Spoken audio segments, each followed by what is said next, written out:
guys, welcome back to my channel. I'm so glad you stopped by today because today I'm going to be trying to make a lava salamander. If you don't know what a lava salamander is, it's a mythical creature that likes to swim through lava. Usually it looks like an actual salamander and it'll have an extra set of legs. Kind of an example of what this creature is. If you guys have ever watched the second movie of Atlantis, the Disney movie, I believe there is one and they call it like a lava dog or something, but that's pretty much a lava salamander. And then a more recent example would be if any of you guys play Ark Survival Evolve, I believe their new map actually has one of these type of creatures in it. But I thought this creature would be a lot of fun to mess around with. I haven't done lava effects in quite a while, and I just kind of wanted to play around a bit more. Anyways, let's get started.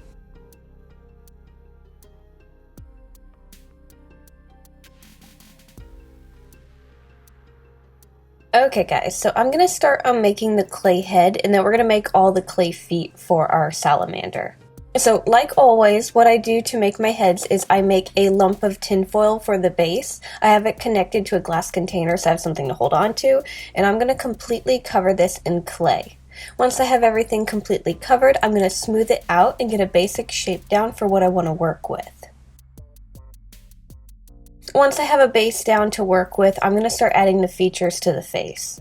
So the first feature that I want to work on are going to be the eyes. And you don't have to do this if you don't want to, but I'm going to be adding 6 eyes to my creature. I felt like it made a little bit of sense since we're going to have 6 legs. So for adding the eyes, I made a bunch of balls of clay. They're nice and even, so they're all kind of roughly about the same size. I turned them into a slight oval shape and I started laying them out on the face where I wanted the eyes to go. While doing this, I made sure to make the head as even as possible. That way all the eyes would be nice and straight and you wouldn't have one kind of drooping or anything. But once I had the eyes placed, I can then start making the eyelids and shaping around them. So for this, I'm going to take some strips of clay. I'm going to kind of lay them out. I'm going to start with the bottom of the eyes and then we'll do the tops. So I'm going to lay my strips of clay out. I'm going to make sure that they're in the position that I want them, and then I'm going to blend them into the face. And again, I'm going to do this to the bottom and then the top. Once I'm done with the eyes, I'm pretty happy with them. I might add texture to them later, but right now I'm really good with how they look. But once I have that done, I'm going to start figuring out where the mouth is going to go. So I'm just going to take a little tool to kind of sketch out where I want the mouth to be. I'm going to roughly draw it on, make sure it's nice and even on both sides. Unless you want to make a weird expression, I usually make my mouths nice and even so that one side isn't drooping, kind of like with the eyes. So I'm going to get a basic sketch out. I'm going to make sure that I like the look of it, and then I'm going to start going in and refining the shape of the mouth. After that, I'm going to figure out where I want my nostrils, and then I'm going to start adding some detail around the eyes. So I'm going to use my same little tool that I used to sketch out the mouth, and I'm just going to kind of add some wrinkles and some indentions around the eyes. So I'm going to start doing that. I'm going to add some extra texture here and there, and then I want to start decorating the top of the head. I figured one way that would be kind of cool to add a more lava theme to it would be to add some rocks and maybe have some little tiny volcanoes on the head and the body of the salamander. So I'm just going to add some little balls of clay randomly throughout, kind of figure out where I want the rocks to go, and then I can start sculpting and blending them together and marking out where I want the lava to come from. So for that, what I'm going to do is I'm going to push in and make a hole, and we're going to have lava dripping from this later. So right now we're just sculpting the rocks. We're not going to be doing any sculpting for the lava. That's going to be done later. So I'm going to finish up the extra details, make sure that I like everything, clean up the edge around the base of the head, and then we can put our clay head in the oven for probably about 45 minutes at 275 Fahrenheit. And then while our clay head is baking, I'm going to start on the feet. Now because we're going to be doing 6 of them and I'm going to leave them kind of roughly all the same, I'm just going to show you the progress of making one and then do all the other ones off camera, just to save time. So for the feet, I started off with a very simple wire frame. We're going to have 3 toes for each foot, and at the very end of the wire, because I want the toes to be rounded, I just kind of curved it in. And again, we have 6 feet, so I'm going to have a wire frame for each foot. So what I'm going to do first is I'm going to start building up my clay on the wire frame. And I'm going to start by taking a ball of clay and putting it right in the middle where all the wires are combined. And this will just kind of help hold everything together while we're sculpting. So I'm going to do that, kind of wrap it around and blend it together. And then I'm going to take balls of clay and add it to the tips of each wire for each toe. Once I have that in place, I'm going to take smaller pieces of clay and start filling the gaps between the toe and the base of the foot and just kind of blend everything together. I'll end up using my tools and adding little creases and wrinkles here and there just for a bit more texture. So right now I'm mainly just getting the bottom of the foot done. So what I'm going to do once I have the bottom of the foot sculpted, I'm going to put this in the oven for a pre-bake. So we're only going to bake it for about 20 minutes to kind of save our progress. And then once it's out of the oven and is cool to touch, we can start working on finishing the foot and doing the top of it. So for the tops of the feet, I kind of want to have it a bit layered, but I also want to have a rocky texture to it. So I'm going to kind of start covering up the rest of the wireframe with balls of clay, kind of layering them out and just figuring out where I want them. And then I'm going to use my tools to either blend them together in certain spots or to define where the wrinkles are going to be for the layers. And then once I have a basic shape laid out for the very top of the foot, everything's blended together and shaped the way I want it, I'm going to start adding a texture to it. So to add the rocky texture, I don't want anything too jagged, so I'm just going to use a dotting tool and just go over the whole surface of the top of the foot. I will admit this was actually very time consuming, but I love the texture of using the dotting tool. It also works really well for making scale textures too. So once I'm done adding the texture to this foot, I'm going to work on making the other 5, and then once I have them all done, I'm going to put them in the oven for a final bake, 45 minutes at 275 Fahrenheit. And then once all of our clay pieces are out of the oven and have completely cooled down, we can start painting them. Now for the painting, the main colors that I want to go with are going to be red and blacks. I might throw some grays in there as well to help with the texture of the rocks, but I'm mainly doing black and red. So what we're going to do first with our clay pieces, I'm going to start with the head first, and we're going to completely primer it with a dark kind of auburn red. So I'm going to go over the whole entire face, make sure to get into all the cracks, and then we're going to let it dry. So once we have the first layer down, it's all dry, I'm going to start adding some highlights. So if I want to brighten up any areas, I'm going to start adding a brighter red to it, and then if I want to kind of darken it up, I can do that as well. So one thing that I know that I definitely want to have darkened up is going to be the rocks on the head. So I'm going to go over those with a black, and then once we're done, we'll probably add some gray highlights to them. So I'm going to go over the rocks with black, and then I'm also going to be painting all 6 of the eyes black as well. Now there are a few wrinkles that I want to have shadowed instead of highlighted, so the wrinkles around the eyes I'm going to fill in with black. After that, I want to add some highlights, and I kind of want to add some white markings to the top of the head, just kind of framing the rocks. I'm really just messing around with the colors right now to see what I want to do.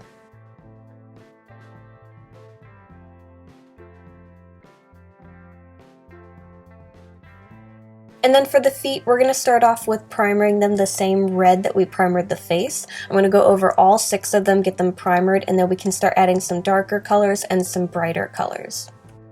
Now because the feet are pretty simple, there's not a whole lot of extra detail that we have to go around. I'm just lightly brushing over them to add the details. So I'm taking a large brush and I'm adding just a little bit of paint to it, wiping away most of it, and then just going lightly over the surface to add color to the more raised up portion of the clay. So all the kind of lifted spots will get that darker color added to it, and all the sunken spots will stay the same color. So I'm just going to kind of keep messing around with how I want the red and black to work together, and then once I like how that looks, I'm going to add a tiny bit of a highlight to the tops of the feet, just to help define where all the little gaps and stuff are. So I'm going to get everything painted, I'm going to let it dry, and then I'm going to mix up some resin and apply it to all of my clay pieces. So I'm just going over everything lightly to help protect it. Now the resin that I tend to use normally takes about 24 to 48 hours to completely cure, so I'm going to put all my clay pieces somewhere safe to finish curing overnight. But while those are curing, I'm going to start making some rocks that can go down the back of our salamander. Now because these are going to be connected to the fabric and kind of be where we're going to move a lot, I don't want to make them out of clay, so I'm going to be making them out of Instamorph. Now Instamorph is just a moldable plastic that melts when you get it kind of hot, and then it hardens once it cools down. So for this, I'm going to be using hot water because it's just easier sometimes than using a heat gun, and I'm just going to put a bunch of my Instamorph into the water, melt it down, mush it together, and just kind of start forming rocks. Now with Instamorph, it comes in these little tiny beads, and I've noticed if you don't fully melt and sculpt it into something nice and smooth, you get a really cool bumpy texture. So what I'm going to do is I'm not going to completely melt my Instamorph together. I'm going to leave it where you can see the individual little tiny beads. That way it adds a nice texture to the rocks.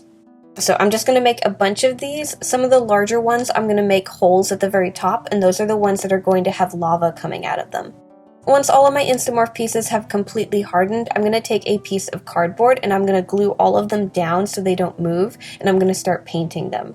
So I'm going to paint them to match the rocks that we have on the forehead of our salamander. So I'm going to start with a black and then add some white highlights.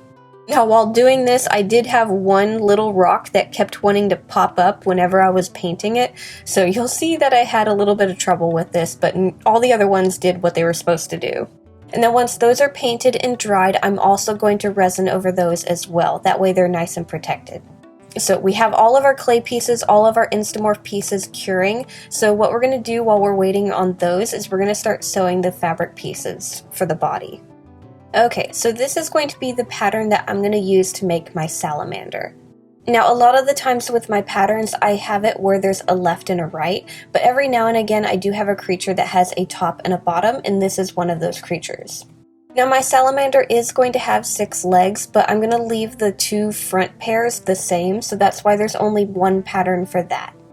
So for the fabric, I'm going to be using a plush red fabric, and then I'm also going to use a black sequence.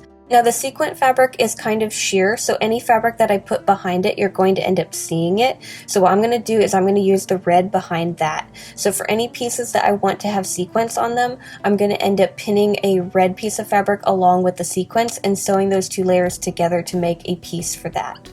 So I want this to be for the legs, and then I also want it to be for the sides of the creature. The top and bottom, I'm just going to use the normal red plush fabric, and if I want to add any other details to it, I can just paint it on.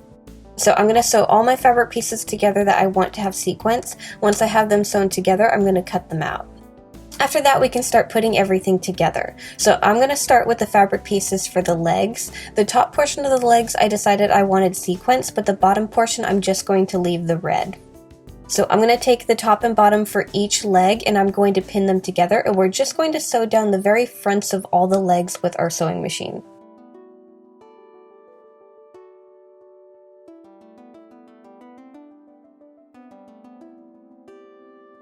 Now normally with my creatures, I put the fabric pieces together a little bit more before we start adding them to the wire frame, but because we have so many legs, I figured it'd be easier to just start putting the body together right now. So I have a very simple wire frame other than the fact that I have extra wires for the extra legs, and I'm going to start adding the clay head to it, and then we're going to start adding the fabric pieces to it. So I'm going to glue the head to the wire for the neck, and then I'm going to take the fabric pieces for the sides of the salamander. I'm going to figure out where I want the wires for the legs to go, cut tiny little holes for that, and then slide them into place. Once I have those pieces on the wire frame, I'm then going to take the very front portion where we're going to connect it to the head, and I'm going to glue those to the sides of the head. Then I'm going to take the back piece for the salamander and glue that to the very top of the head as well. I'm also doing the same thing for the fabric for the belly, so I'm going to connect that to the head as well. We're going to let our glue dry for a little bit, and then we're going to start sewing our body. So all 4 of the pieces of fabric that we have glued to the head, we're going to start sewing them together and closing them up. Now I'm going to stop once I get to the base of the tail. So I'm going to get all the body pieces sewn together. I'm going to start with the back of the salamander, and then once I have that in place, I'm going to sew the belly. And while I'm sewing the belly in place, I'm going to be stuffing the body until I get to the base of the tail. Now I want to do something kind of fun with the tail, and I had this sheer red fabric that was actually an old curtain of mine, so I cut a very long strip of it, I folded it, and then I'm going to sew the very base of that together in one long strip. I'm then going to pull that so it'll be kind of wrinkled, and while we're sewing the tail closed, we're going to be sewing this down the sides of the tail. So this is going to wrap around the sides of the tail. So I'm going to sew those tail ruffles into place, and while I'm sewing the tail closed, I'm going to be stuffing it as well. And then once we have the main body sewn and stuffed and everything, we can then start adding the rocks down the back of the salamander. So I'm going to cut all of my rocks off of the cardboard that I had it resined onto, and I'm going to start gluing them into place. So I'm going to be using Fabri-Tac, and I'm going to glue these into place where I want them on the body. So I'm just going to lay them out, glue them into place, and let them harden completely. Once our glue has dried, I'm then going to take some 3D fabric paint, and I'm going to kind of go around the edges of the rocks just to make them look a little bit more organic, because right now they just look like lumps glued into place, and I want it to make it look a little bit more nice and more natural looking. So I'm going to do that, and that's going to have to dry as well. And then once our fabric paint has dried, I'm then going to take the fabric for the legs, and I'm going to start sewing them into place on the body. So I'm just going to take the base of the legs where we're going to connect it to the body, and I'm going to start sewing them into place, kind of going around each wire that I have for the legs. So the wires need to be inside of the legs when you're sewing these into place. So I'm going to get those in place, and then I'm going to take our clay legs and I'm going to start adding them to the wires for the legs. So the wires for the legs are a little bit longer than I need them, so I'm going to make sure that I cut them to fit, and then I'm going to take a thinner gauge wire. Normally I use a 20 gauge, and I'm going to start wrapping our clay legs into place on the wire frame. After that, we can take the fabric for the legs and we can glue the fabric around the bases of all the feet. That's going to have to dry just a little bit as well, and then we can stuff and close these up. Lastly, I want to add a bit more painted detail to it, so I'm going to get my fabric paints again, my 3D ones, and I'm going to start adding lava using those. I figured these would be nice and bright, so I'm just going to kind of drizzle these over the rocks. I'm going to use red, orange, and I might use a yellow, I can't remember. So I'm going to do that to the rocks, and then I'm going to take a little bit of my acrylic black and I'm going to fade the sequins into the red fabric. So I don't want that immediate stop from red to black. I want to kind of fade it a little bit. So I'm just going to go over that portion a little bit and blend it. I'm also going to take a little bit red paint and I'm going to go over the legs just to brighten them up a little bit.